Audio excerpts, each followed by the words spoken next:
নিশ্চিন্দিপুরের সেকাল একাল।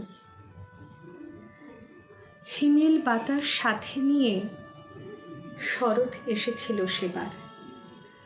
বর্ষার সোদামাটির গন্ধ তখনও ভুলতে পারেনি মানুষ।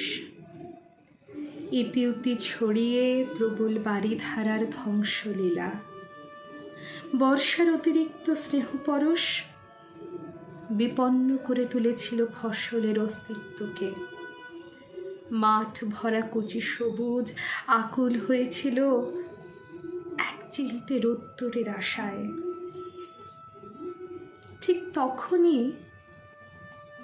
তখনই শিউলির গন্ধ মেখে হেমেল পরশ নিয়ে কাশের বনে দোলা জাগিয়ে সাদা মেঘের টুকরো ভেলায় শরৎ এসেছিল নিশ্চিন্দিপুরে।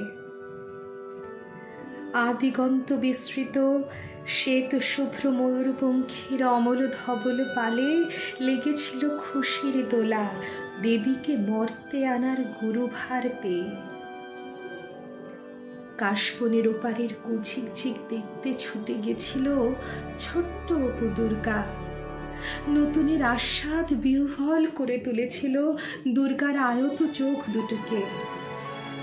ভাইয়ের কাছে সেকালের মেয়ের আকুল অনুরোধ, অপু আমায় রেলগাড়ি চড়াবি?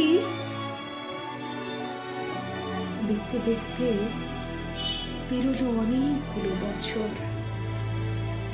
নিশ্চিন্দিপুরের সমস্তটা জুড়ে আজ গগনচুম্বী ফ্ল্যাট বাড়ির কলতান। বিশ্বায়নের ছোঁয়া লেগেছে। বৃষ্টি ভেজা সোঁদামাটির গন্ধ আজ প্রাপ্ত সেখানে। ঝাঁ চকচকে রাস্তা জুড়ে ধাবমান প্রাইভেট গাড়ির দৌড়াতে বিদায় জানিয়েছে সবুজের সমারোহ। চিনিবাসও হেঁকে যায় না কাঁচা পথ ধরে। স্থায়ী ঠিকানা তার নিশ্চিন্দিপুরের মিষ্টি হাবে। প্রসন্ন পণ্ডিতের টোল তো কবেই উঠে গেছে অনলাইন কোচিংয়ের দৌলতে। সকালবেলার বাতাসে ফেরে না নামতা পড়ার মিঠো সহজ সুর। শুধু শহর প্রান্তে এক ফালি এক মাঠে নিয়ম মেনে কাশফুলেরা আসর জমিয়েছে এবারও। নবমীর সোনাঝরা সকালে দুধ সাদা সিডান গাড়িটা কাশবনের পাশে থামতেই গাড়ি থেকে নেমে এলো একালের অপু দুর্গা। আর চোখে কাশবনের পাশে রেল লাইনের দূরত্ব মেপে দাঁড়ালো মেয়েটি। সাথে সাথে প্রতিটি মুহূর্তকে মুঠোফোন বন্দি করতে থাকে বছর পাঁচেকের ছোট অপু। দুর্গার চোখে আজ আর আকুতি নেই ভাইয়ের কাছে রেলগাড়ি চড়াবার। সে যে নিজেই ধরেছে সংসারের হাল। প্রাইভেট ছোট্ট একটা কোম্পানিতে চাকরি করা বাবার পেনশনহীন অবসরে পরিবারের স্বাচ্ছন্দ্যের ভার এখন দুর্গার কাঁধেই। দুর্গা আজ সত্যিই দশভুজা। শুধু কাশবনের ওপারে কবেকার হারিয়ে যাওয়া সেকালের দুর্গা তাকিয়ে থাকে অলক্ষ্যে, ভাষাহীন ব্যথাতুর চোখে।